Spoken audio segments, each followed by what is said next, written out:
Partit Popular al nostre territori. I dels resultats a les reaccions, el Partit Popular celebra la majoria absoluta de Rita Barberà a l'Ajuntament de València, mentre el Partit Socialista tracta d'assimilar la pèrdua de 4 regidors. I sense dubte, la novetat de la nit, Compromís i Esquerra Unida, que entren a formar part del consistori amb 3 i 2 regidors respectivament. Després de 20 anys com a alcaldessa de València, Rita Barberà ha revalidat la victòria. El Partit Popular governarà el Cap i Casal amb majoria absoluta, y així ho van celebrar els simpatitzants populars. Es un éxito y un triunfo rotundo. El Partido Popular ha ganado muy ampliamente las elecciones.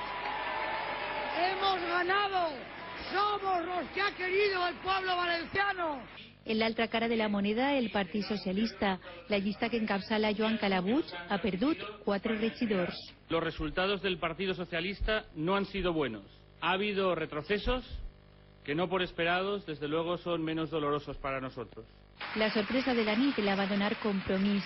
3 regidors en les primeres eleccions que es presenta a l'Ajuntament de València. Fer una València més verda, de fer una València amb uns bons serveis públics i de fer una València molt més contaminant que la que tenim en aquests moments. Esquerra Unida, després de 4 anys en blanc, obté 2 representants. Tenim no solament el suport dels ciutadans i les ciutadanes que ens han votat, sinó que tenim programa, tenim propostes i tenim idees.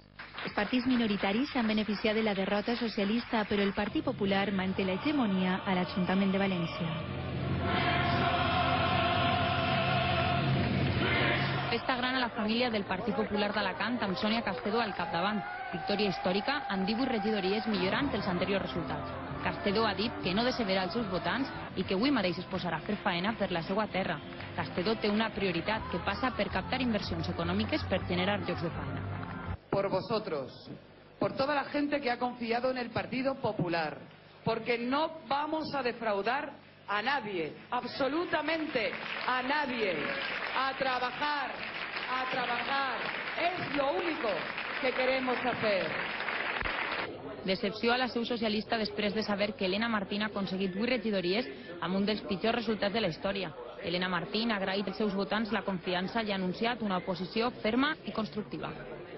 Y gracias especialmente a los más de 33.000 alicantinos y alicantinas que nos han dado su confianza. Vamos a hacer una posición seria desde el primer día que tomemos posición y vamos a estar a la altura de las circunstancias. El PSOE a Alacant ha obtingut el 25% dels vots front al 52% del PP. Alberto Fabra repetirà com a alcalde de Castelló en la legislatura que ara comença. El Partit Popular guanya de nou les eleccions i revalida la majoria absoluta amb un regidor més. Pasa de 14 a 15. La verdad que es un motivo de satisfacción, de alegría y también de agradecimiento a todas las personas que han seguido confiando en el Partido Popular y que han apostado por nosotros en estos próximos 4 años. El Partit Socialista perd vots i passa de 12 regidors a 9. Una noche triste para todos los socialistas de España. Asumimos, ya digo, ese resultado, pero desde la responsabilidad, desde la sensatez y desde la convicción, ya les digo, de que seguiremos trabajando 4 años en la oposición. El Bloc guanya un regidor i passa d'1 a 2 representants. Entre els millors resultats que històricament ha tingut el valencianisme polític a la ciutat de Castelló, tant en percentatge com en número de vots. I Esquerra Unida obté representació després de 12 anys. La ciutadania ha decidit en el seu vot que l'Esquerra torna a l'Ajuntament de Castelló després de 3 legislatures.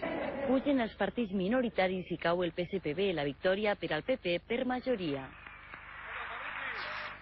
I ara els convidem